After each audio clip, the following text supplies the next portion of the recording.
welcome aboard the Millennial Falcon. This is Jordan. I'm in the cockpit today, and down in the engine room, we got Christian. Hey, how's it going? Still trying to fix this thing? Good. Yeah, and then on our Top Gun turret, we got Moisture Farmer Frankie.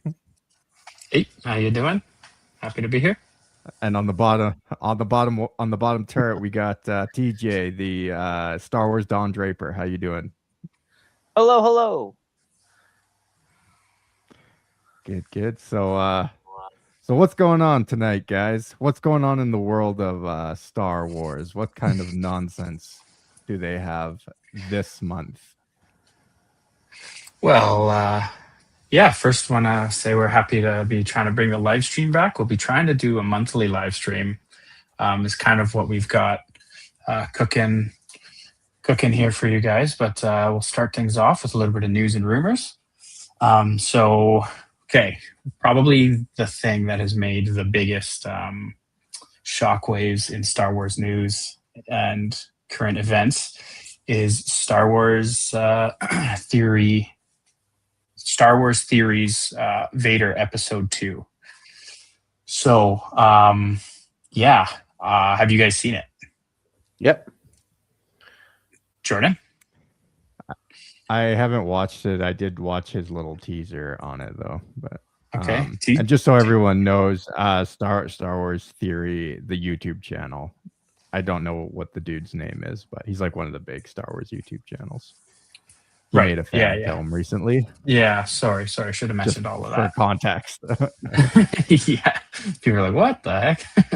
Yeah, so Star Wars Theory, he is the largest Star Wars YouTuber. Definitely. He's had a fan film project that he's been working on for the last, it's been like 6 or 7 years. And he put out his first episode, which is more of kind of like a live action. If you guys haven't seen any of these, you should definitely go YouTube Star Wars Theory Vader episodes. Watch 1 and 2. But the thing that's been the big thing this year has been he just dropped his episode 2, which in his first episode was a live action. And it was fine. It was definitely like along the lines of, I would say, fan film, kind of what you would kind of expect from a fan film, with a surprising budget that actually went into it, which is kind of what I want to get into with some of this stuff. And then he just released his second episode, which is a fully animated, and it was incredible. I watched it and I got like all of the chills. My wife had to tell me to stop being so loud because I kept like making like, I was like, oh, that's so sick, and she was worried I was going to wake up the kids. But yeah, it was that good. Sorry, TJ, we didn't get an answer from you. Have you seen it yet? No. You haven't? Okay. Jordan and TJ, you guys, it's so good. It's actually like, and it's not that long either. It's not a huge time. It's 20 minutes. It's 20 minutes. Okay. So here's the crazy thing. This is what I wanted to okay. kind of talk to you guys about. Okay. So the first episode is 20 minutes. His second episode is 20 minutes. And he has spent $1 million of his personal money having these 2 20-minute films filmed out. So he did this like live stream episode where he talked about the episodes, and he contacted Disney before production of the very first episode.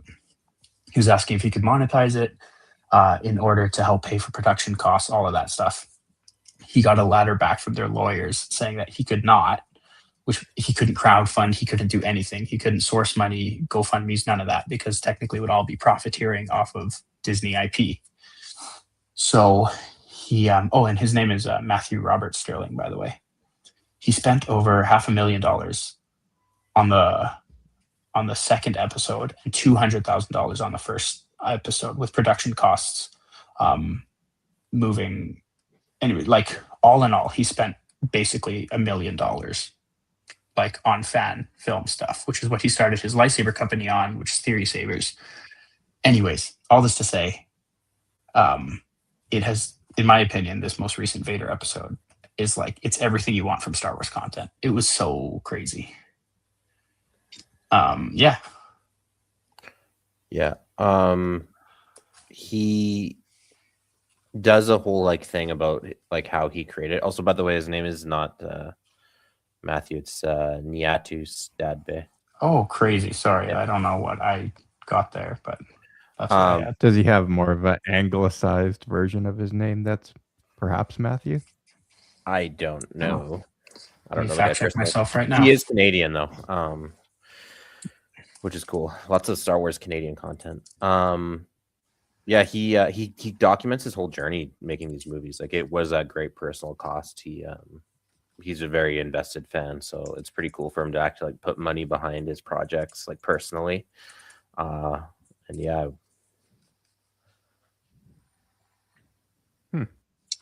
I'll have to go watch it. Yeah. We did a review of his first episode when we did the fan films, our first fan films episode, which we should do another one coming up here. Yeah. There's more. There's a lot of fan films. Yeah. And there's some really good ones. This is one of them too, but there's a lot of other great fan films. So definitely no shortage of that.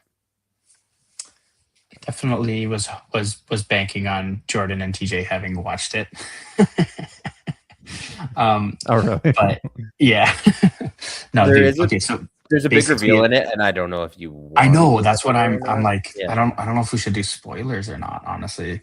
Well, you shouldn't say it in case any of the listeners want to. Yeah, just recommend that you go watch it for yourself so that you're not spoiling it, and enjoy it for what it is, and then come back and talk to us after.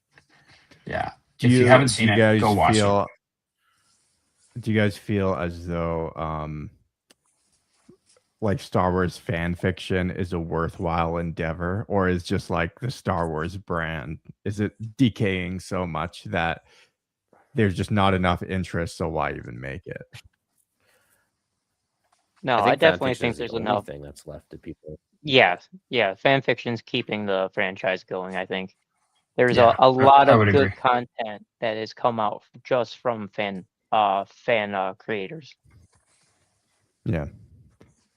Yeah, I mean, at this point, can someone just make their own alternate Star Wars universe and just like make it you can even have like a council of elders or something who decides what's canon inside that universe, you know, like just hijacking. Some would say a council of masters, perhaps. Yeah, exactly. So no, I don't know, just a thought. It's sad to see actually that it's taking people to like that's crazy amounts of money on a passion project to just like he's getting nothing from that. Like that's pure passion, right? And it's like the writing in it is sweet. The visuals are crazy. It was so well done. Like, yeah, we should try hard and try and see if we can get him on the show for something and just that would be crazy because he is the number one. I doubt he'd come on our show. No, he might not. But if enough of the fans like bombarded, start lobbying him, guys. Yeah, exactly. Star Wars theory. You come to Star Lores, or we're gonna start talking shit about you. No, Jordan. This is not how you make friends on the internet, Jordan. We're going to start spreading the worst rumors about you. through threats and yeah. Okay. Yeah. So it was awesome. If you haven't seen it, go watch it. It's amazing. I definitely want to watch it, but even just like a wider point about Star Wars fan films in general. I think there's some that I've been seeing that, man, they're well done. And again, I'm gonna push some buttons here because there's a lot of like, I get that there's AI slop out there, but there's also a lot of anti-AI slop, I would call it, of people who are just reflexively anti-AI and refuse or will like not consume any content that is augmented by AI tools to make like a really great story. And some people are making really great Star Wars fan films. I don't know, did he use any AI in this new one, do you think?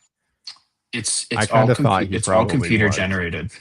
No. He hired animators. It's computer generated. So it honestly, it looks like a video game. It's so good. It kind of looks like what's not Knights of the Old Republic. The Old Republic online game. Yes. Yeah. Oh, okay, right. It has that like similar kind of like style and vibe to it, which I actually really like. Like the cutscenes from somebody compiled all the cutscenes from Knights of the Old Republic online, and it's like a movie. It's like an hour and a half long. Yeah, it's so sweet. They're awesome. Yeah. So imagine that in a story about Vader.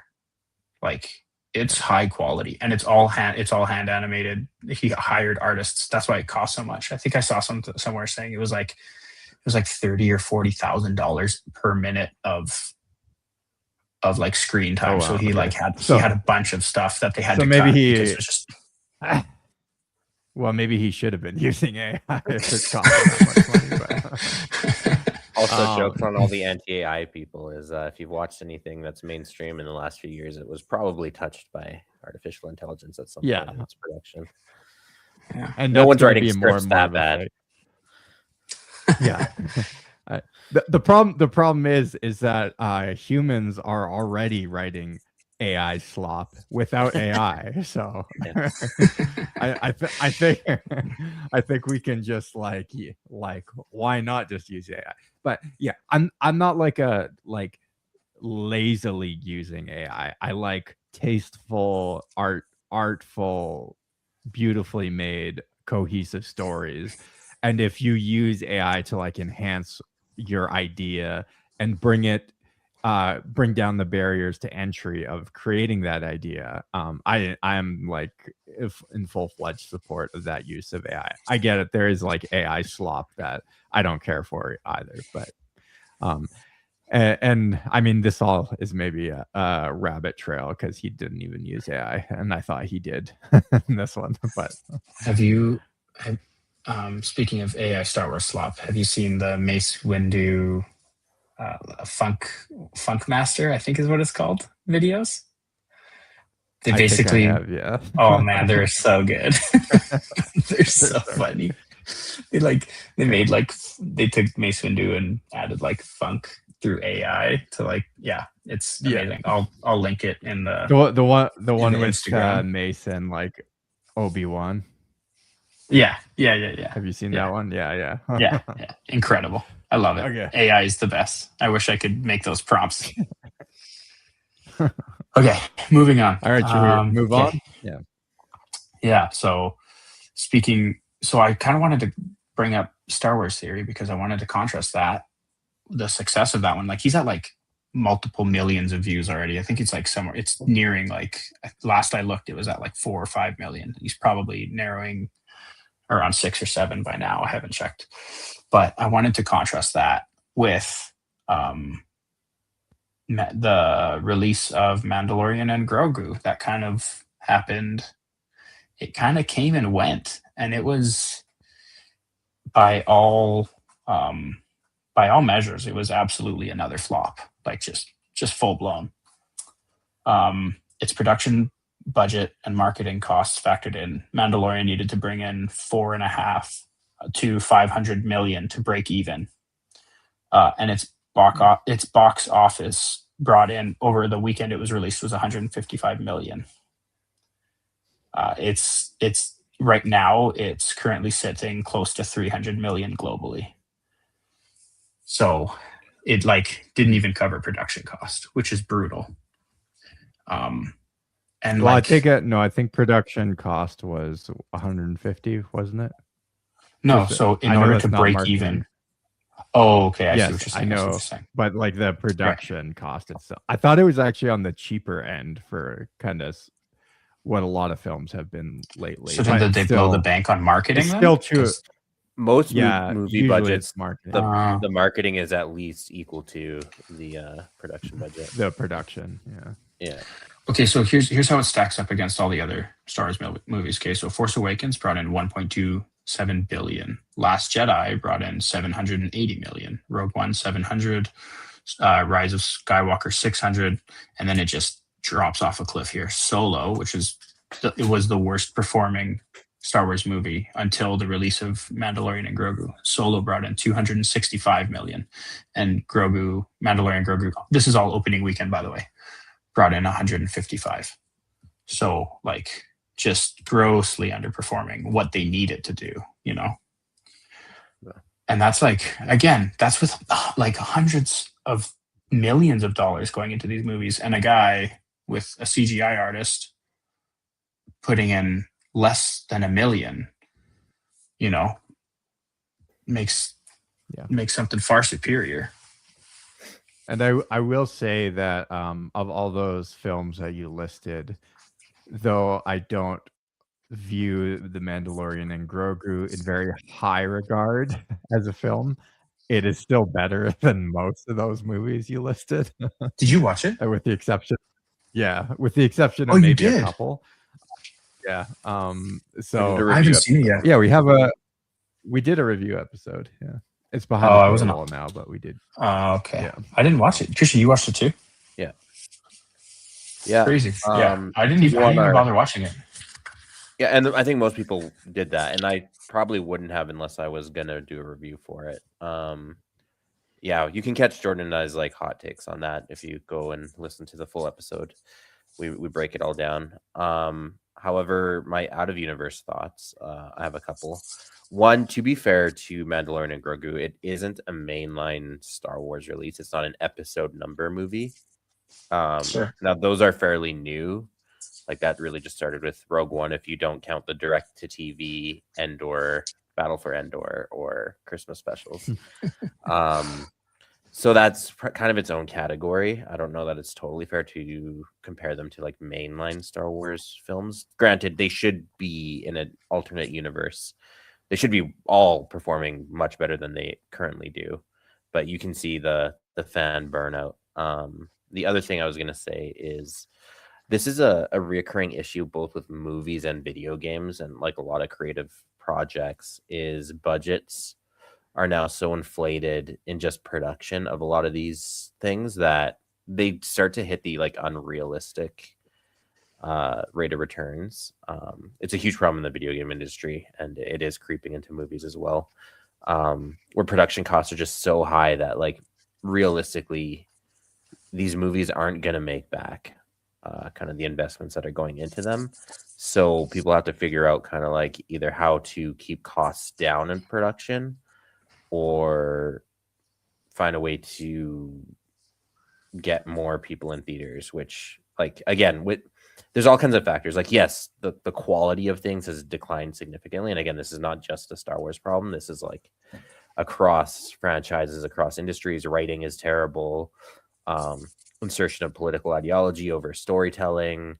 All these things are absolutely factors, but also, like I said, the cost to produce things like Grand Theft Auto, for example, Grand Theft Auto 6, every year that they delay in releasing something is production costs going into that project, which means they have to make back that much more before they release.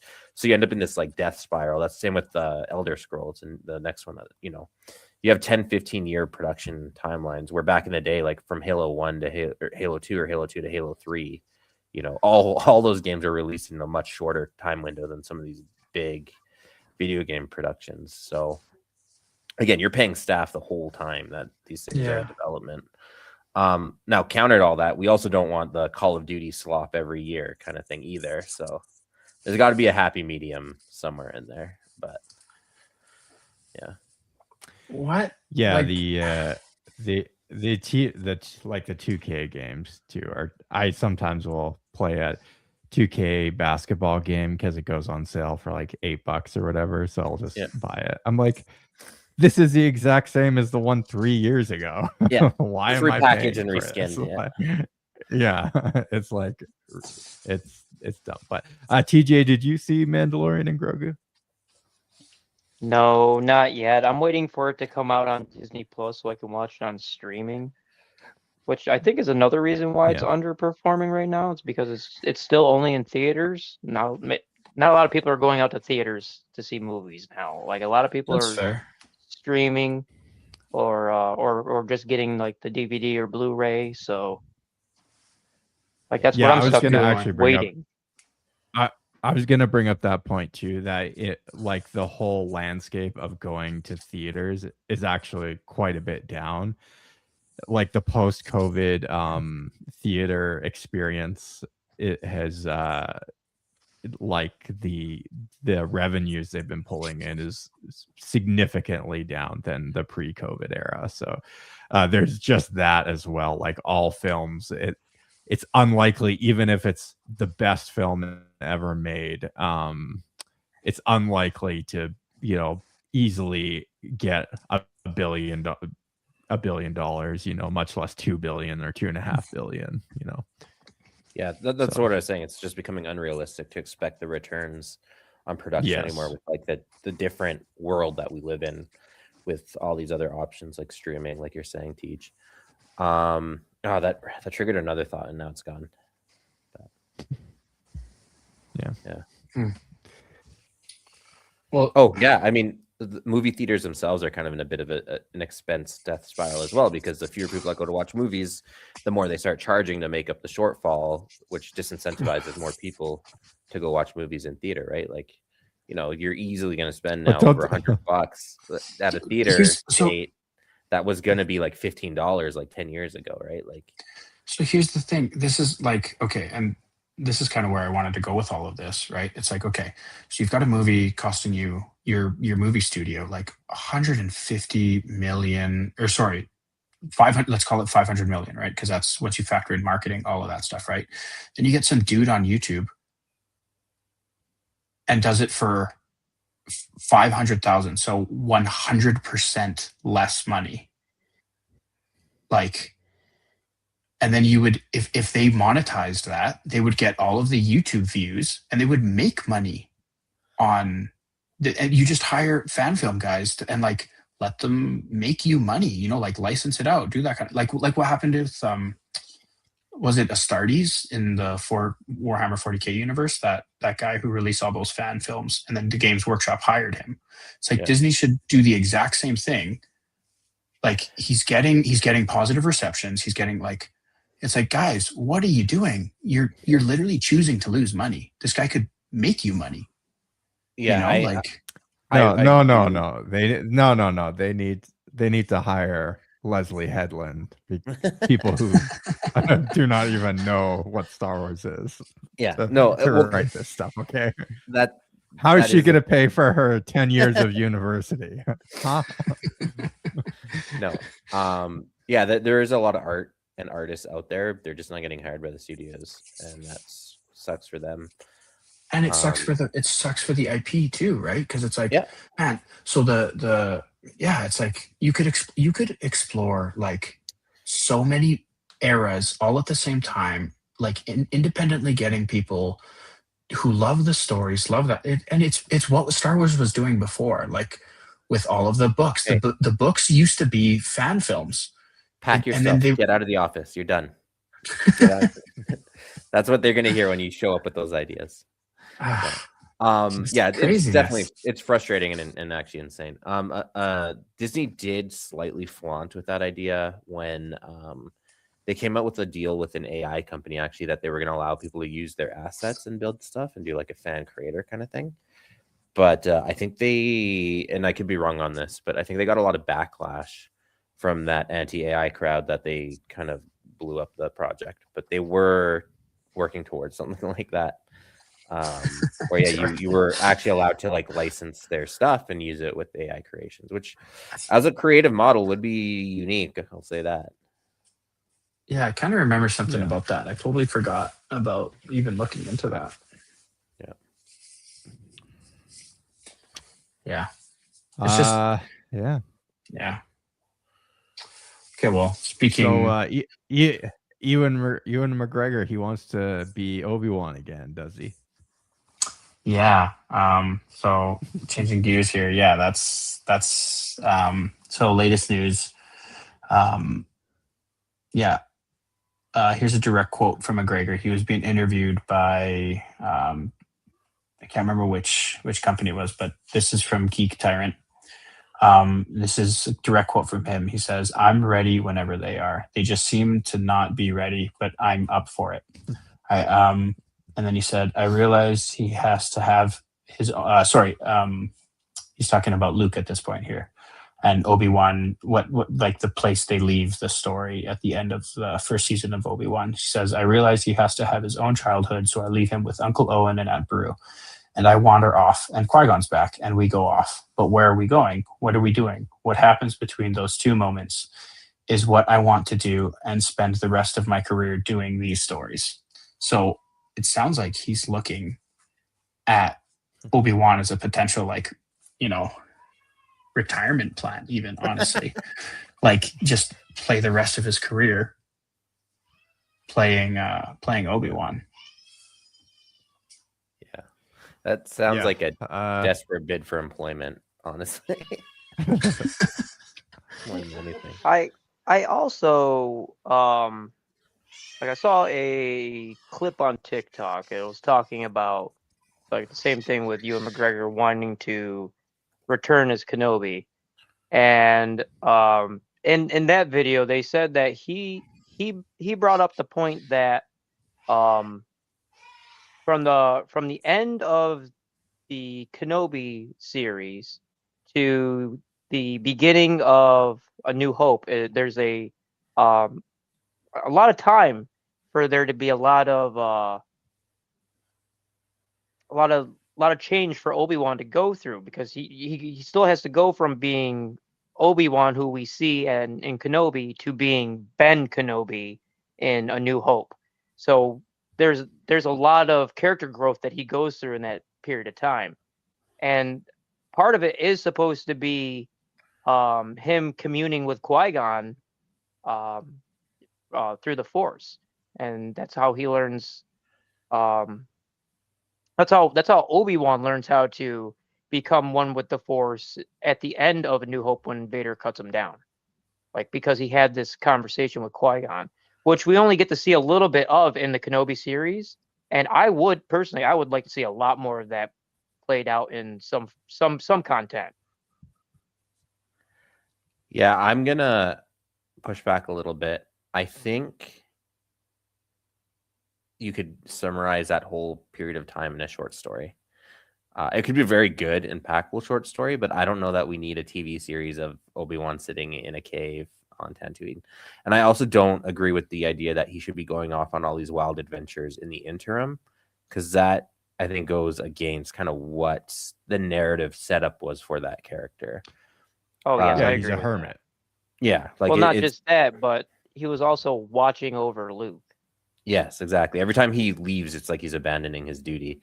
Right. I don't necessarily agree with that we should see every nitty-gritty detail, or if we do, like, again, you could summarize all those years in like a very impactful short story or even a book, but doesn't need to be like a full-scale production. And again, I'm just going to go back to the idea of, like, every time we feed the beast keeps getting bigger. So, like, the first Kenobi series was so bad, they kind of deserve to not do another one. Like, yeah.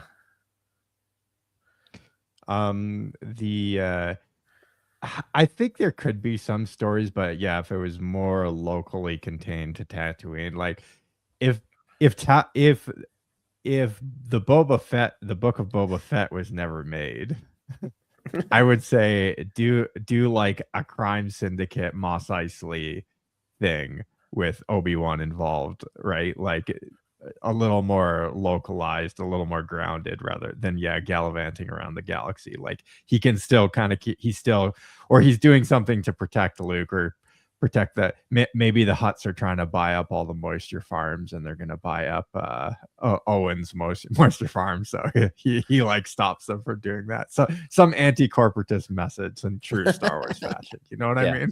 Sure. I could get behind that. Yeah, like more small scale adventures, maybe fights off a band of Tusken Raiders or something. I could get behind that. But again, you mean befriends a band of Tusken Raiders and then lives alongside with them and does a dance and then goes back to watching Luke? It sounds like you guys babies with them as a half Tusken Raider child.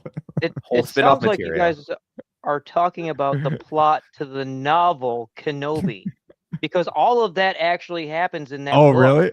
Oh, there is an entire novel about what happens to Obi Wan when he's on Tatooine watching after Luke, and part of it is then Obi Wan befriends this group of Tusken Raiders so that they stop attacking the moisture farms, specifically so they don't attack the Lars farm. Okay. That weird then they should noise have just used that book. They should have. That's what I said too when I watched the series. I understand what they did with Leia. That's kind of tying off a loose end with what Leia says in A New Hope, like years ago, you helped my father in the Clone Wars, blah blah blah. And like, why would she really know that much about Obi-Wan unless she had met him at one point in time as a child? So that makes sense. That makes sense. I don't like that they took him off Tatooine to go and do that, and they took him away from Luke.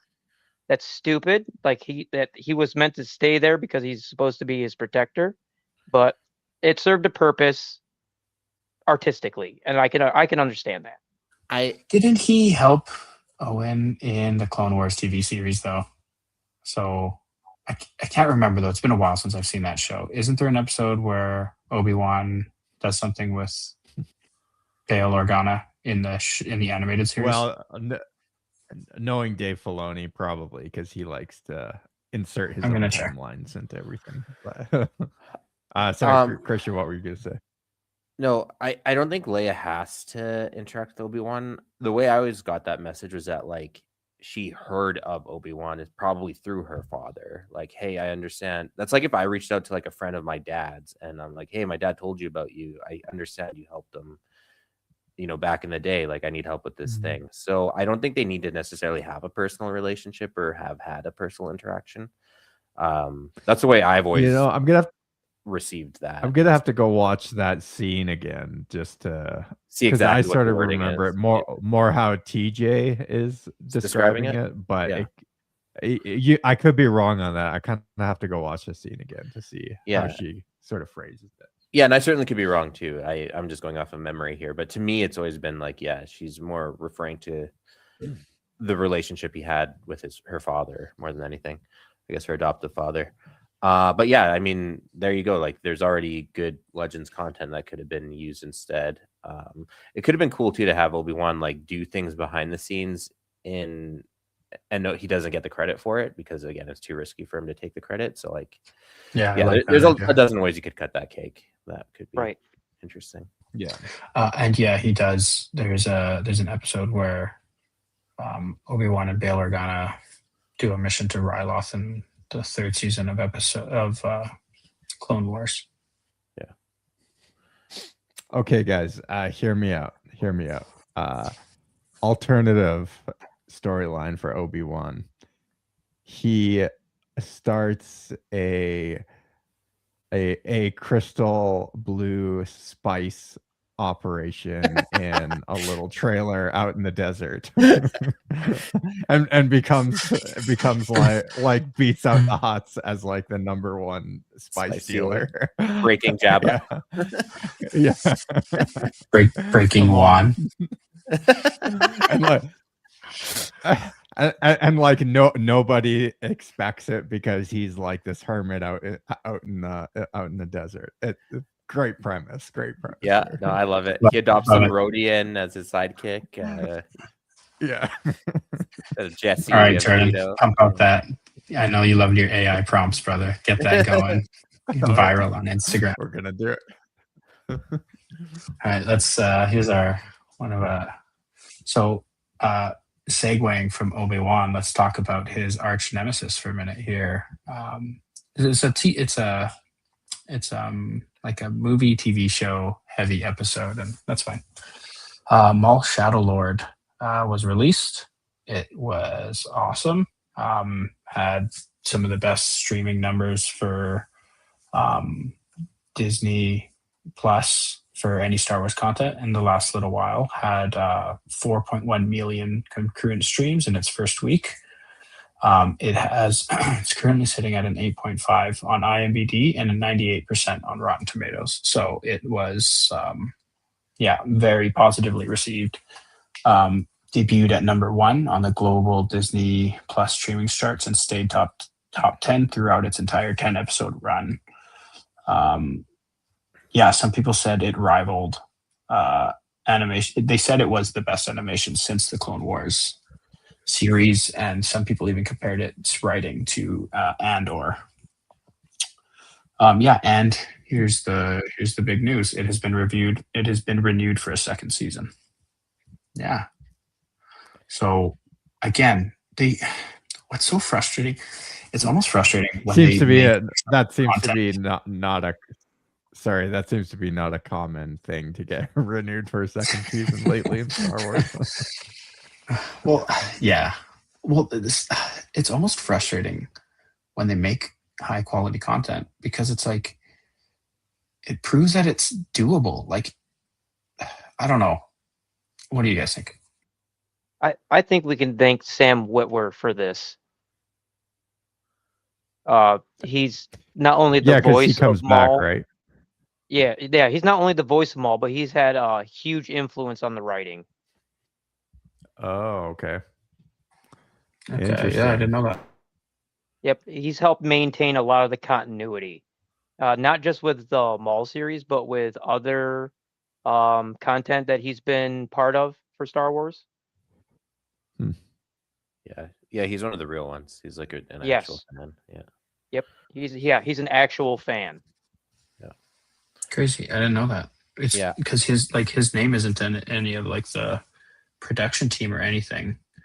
But is he kind of like he often kind of like a Henry Cavill type person, where he's kind of like keeping people in line, being like, Maul wouldn't do this, or that's a bad idea. Like, is that kind of what he's been doing?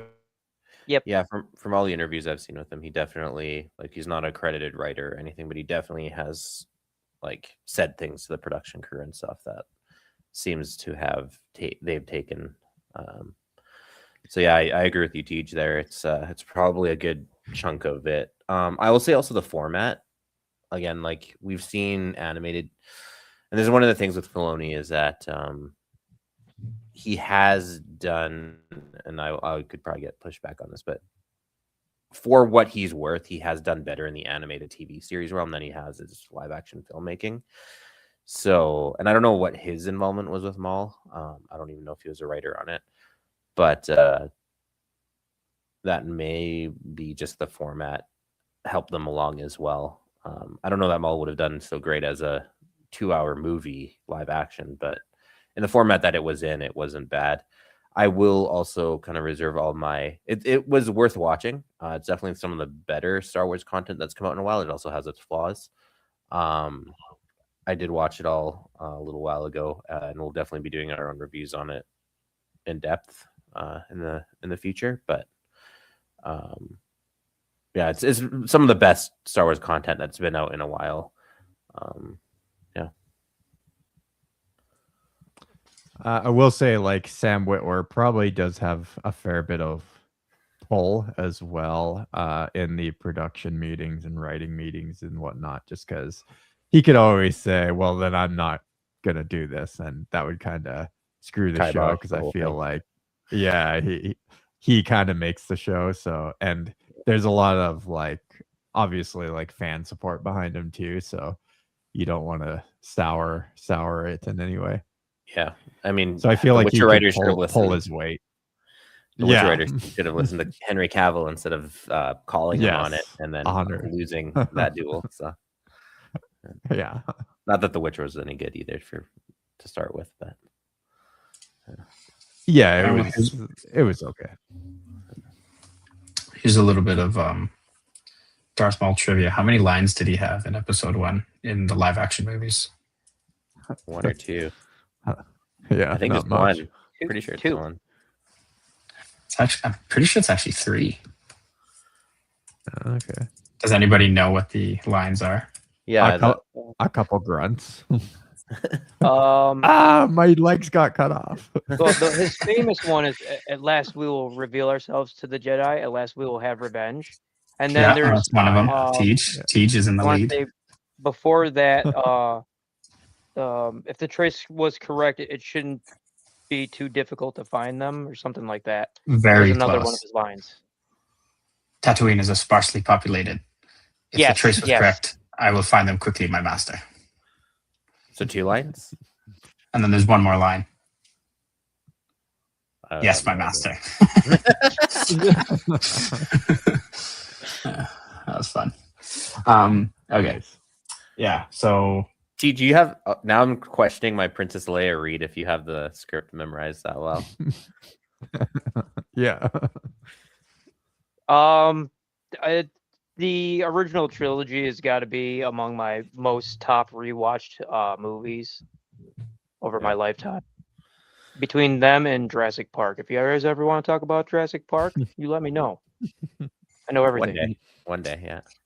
new podcast. Well, with the new T-Saurus Rex. Well, I will say the new Jurassic Parks. Like, I watched the first, like, Jurassic World, the first two. I just couldn't handle it after the second one. It was just too atrocious. I don't know if I feel like they just murdered the original Steven Spielberg. Stuff. I stopped getting excited after they came out with a movie whose main plot revolved around giant locusts. That I'm like, all right, they stopped trying. They stopped trying to write these. I think they stopped a while ago. It was just passable enough that you could tolerate it, and now it's just over the edge. Yeah, it's just bad. They make so much money though. I can't believe they were still pulling in bags. Like, this is what I'm saying. You got to stop feeding the beast, man. Stop it. Like, this story but makes at least, like, absolutely no sense. But that dinosaur looks cool. Yeah, but like the Star Wars films, at least they're not doing that well. Like the Jurassic World films seem to like still Are slopping, be they're making still them getting money. yeah. I just don't get it. Yeah. And they're long too. They're like friggin' 3 hours. It's wild. Yeah. Terrible. Anyways, let's move along. Cool. Well, speaking of second seasons, Ahsoka season 2, the trailer just dropped. Yeah. Christian, you had some thoughts? I didn't even know that. Yeah, it looks like they're pivoting. It certainly looks like they're pivoting based on, and a trailer is not a lot to go off of. It does build quite a bit of hype. If you haven't seen it, I'd recommend you go watch the trailer. It doesn't give them any money to do that, so see if it catches your interest. I'm not hopeful. I am not hopeful that it will be any good, but from the trailer, I can at least say it looks better than Ahsoka season 1. That's as far as I will make any judgments. What that means, I don't know. Could just be marginally better. Maybe they put all the best scenes in the trailer, and it will be absolutely atrocious. I don't know. There are certainly some things that are eyebrow raising in the trailer. More nostalgia bait, of course. Lots of Anakin flashbacks, which raises a lot of questions about why does Anakin just keep visiting Ahsoka and completely ignoring his children. Things like that. But outside of the nostalgia bait, I guess it's a wait and see. But the fact that he got wait. What do you mean? What do you mean? Why does he not visit his children? As a Force ghost. Yeah.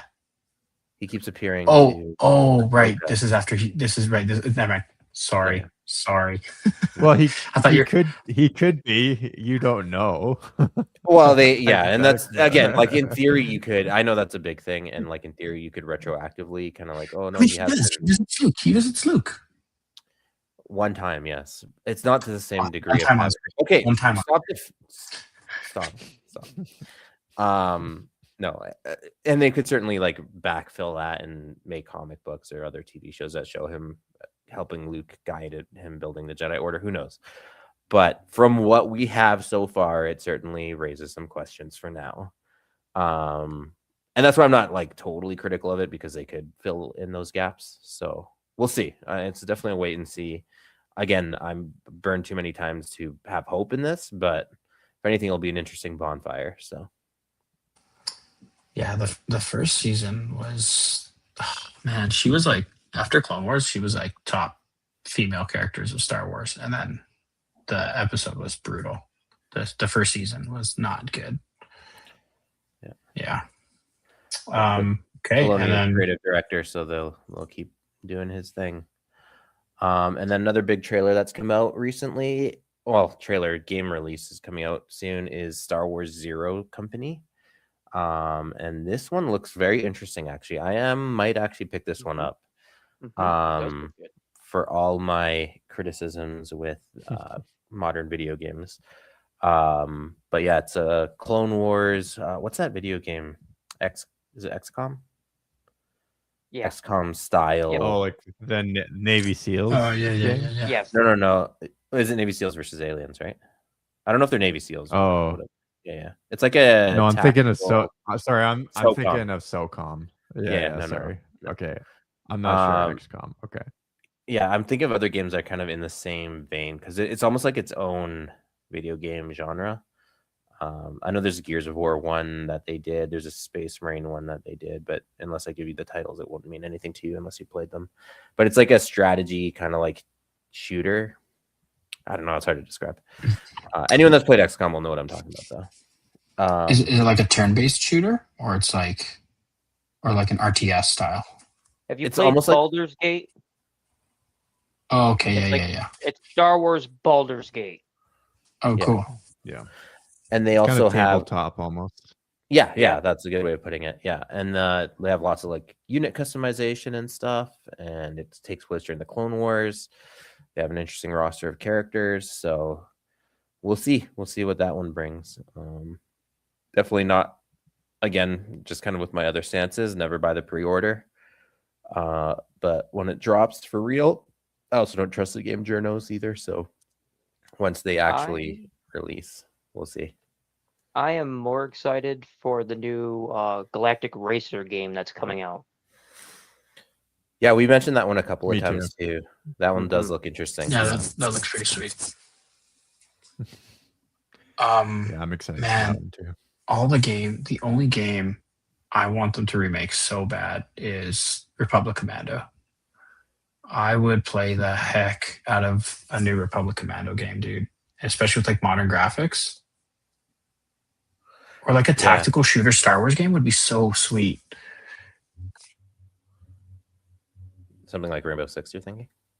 Yeah, like a Rainbow Six first person shooter, tactical shooter for Star Wars, where you're like, I don't know, like oh, it'd be so sweet. We might hit if these games are actually decent, we might actually hit a Star Wars video game resurgence here in the next little while. That's a big if. Again, I'm going off of past experience, so I'm not trying to create optimism here. But that being said, this could be a turnaround point, at least for the video game side of Star Wars. Which I mean, there have been some decent Star Wars video games that have come out in more recent past, I would say. No? name one. Jedi Survivor, like The Jedi I just Survivor? named one. No. One in 10 years. Okay, good. No, it's No, I Yeah. know. Yeah. Honestly, the Battlefronts weren't so bad either, other than for like the out like monetization systems and stuff. they've been scandalous, but they've been good. Yeah. So I'm not gonna. I mean, there's also Survivor? been Rogue One and Andor too. So again, it's not all. Oh man, I tried playing the Star Wars Squadrons game, and it was cool for like 15 minutes, and then I was like, oh, this is not good. The storyline was terrible, but it was cool flying. They did a good job from like the cockpit. It was kind of cool. I think the mechanics of that game I think are pretty good. Like in terms of like you feel like you're in what one of the ships would feel like. But Did you play the I can't really storyline? speak to anything. No, I didn't play it that much to be honest. But Yeah. What Same, from what because I did play, I'm like, the mechanics are. I'm like, go ahead. The mechanics are lifted from an older, like a really old PC Star Wars TIE Fighter game, where you can like balance your shields and. Like, Yeah, I really liked that. Yeah, That that's was like an cool. old mechanic they resurrected. But go on, Jordan. You're gonna go on a rant. No, real yeah, quick. that's all. I'm just like those kind of games. Have never really been a thing I spend a lot of time with anyway. So even if it was like the greatest game ever, I probably wouldn't play it that much. So Did you play the original Rogue Squadron for like the N64? oh yeah. Yeah. Yeah, That's I what they beat got that back, one, yeah. man. Had it on the A new reskin of GameCube. that. Oh man, that game was was fun. so sick. It was so good. Death Star runs my favorite level. Do you guys remember, like, in the old theaters, they would have that, like, Arcade, yeah. yeah, the arcade version of the Death Star run? Yeah. Yeah. I've never been able to. Did you guys find ever that. play Shadows of the Empire, the Hoth mission? Like where you're the So good. Like the first snow mission. speeder. Yeah. Is it the first? I thought it was the second mission. I thought there was one before that mission. No? I don't think so. It's been a while since I played, but I'm pretty sure it's the first mission. I man, the mechanics of that like hold up. Like it really just Still a fun the game. way the feel of it, like the visuals obviously don't hold up that well, but like the feel of it holds up. You know, a game with that Especially play because it style was with some customization might be really good. Yeah, like if you could tweak totally. a couple things. Yeah. Man, I'm sure people sorry. modded it. One last memory lane game here, the Jedi Knight Academy games or the Jedi Knight games. Oh man, Yes. There's that one episode or that one mission in Jedi Knight Academy where you get to go on like the speeder bikes and like have your lightsaber on a speeder bike. I just replayed that like a couple months ago. I just rebought it for like $3 on Xbox Live. So sick. It's like still fun. Like 20 years later, whatever it is. All right. I want to say Outcast. That game is a core memory for me. Yeah, that's a good one. Yeah.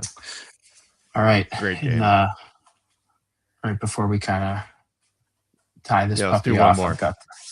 I've got a. Okay, which one do we want? Do we want a Frankie's hot take or do we want a Reddit fan theory? Dealer's choice. Or sorry, not dealer's choice. The opposite of dealer's choice. Give us your hot take, Frankie. Ewoks are awesome. Wrong. Ewoks, You know, we could probably end the stream right here, actually. Ewoks are awesome. They achieve the purpose that they have in the Star Wars universe, which is to attract little kids who are 4, 5, and 6 years old watching a Star Wars movie to feel comforted and look at a super cute teddy bear. They're super cute. Now, I'm not defending their storyline, their technologies, any of that stuff. I'm just saying the concept of Ewoks themselves as a alien race within the universe of Star Wars. Big fan. Love them. They're so cute. I'm gonna buy a costume for my 1-year-old daughter for Halloween to dress up as an Ewok. Ewoks are the porgs of the Return of the Jedi. Just a cheap marketing gimmick. Agreed. But they play an even bigger role than porgs, which is why they play a key fundamental story building role. That's not a good thing. Yeah. Jordan, is this a hot enough take for you? It's a pretty hot take. Definitely don't agree. we could have been probably better off without the Ewoks. We could have landed the original trilogy a little nicer. Bad grammar there, but we could have done a little better, I think, than Ewoks. But it is what it is. I accept them as they are, not as they should be. Which is as Wookiees. They should be Wookiees. Yeah. Yeah. Just play Endor by night, and you will no longer think Ewoks are cute. Is it a game? Oh yeah. Yeah, it's like it's a mod for, I can't remember what game it's for. But it puts you into stormtrooper unit on Endor at night, and you're surviving wave after wave of Ewoks in the dark, and the trees are speaking Ewok, man. That's awesome. Okay, I'm gonna YouTube that tonight before I go to bed. Yeah, look it up. Yeah, look it up. There's footage on YouTube for sure. Let's infect Ewoks with like the Rakghoul virus, and see what happens. I don't even think you need to do that. Into little demonic furballs. Here's the thing: they actually are they are the. Somewhere along the way, I was doing some research on Ewoks because as one does when they go down the rabbit trails of Wikipedia. But Ewoks were like Luke had to talk all of the Ewoks out of eating all of the dead stormtroopers in like one of the books or something like that. I don't know. I read that somewhere saying that like Ewoks are actually like super vicious, super aggressive, and they're like very carnivoristic. So there's a good chance that many of them were like feeding on all of the dead stormtroopers at the end of Return of the Jedi, which I think is actually pretty hilarious, seeing these like just blood-soaked Ewoks running around the forests of Endor, feeding on dead stormtroopers. It's pretty good imagery. We are doing a lot of Ewok and Endor heavy episodes right now, delving into the lore, and there's actually quite a bit of substance there. There's a lot of child-friendly stuff just because of the type of material there is, but there are also some darker elements that always kind of find their way into Star Wars, which is always great.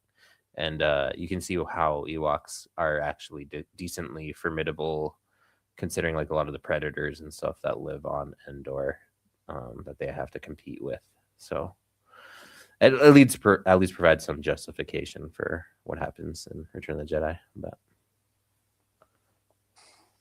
yeah, which is why I saved my hot take for this live stream specifically, where we discuss the awesomeness of Ewoks.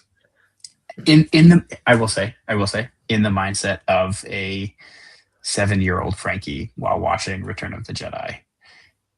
Every time, what's his name? The one that Leia meets.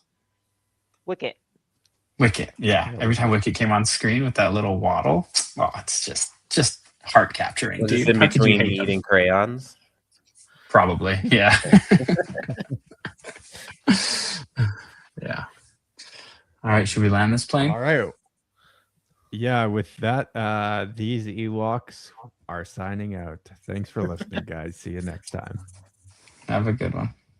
yub.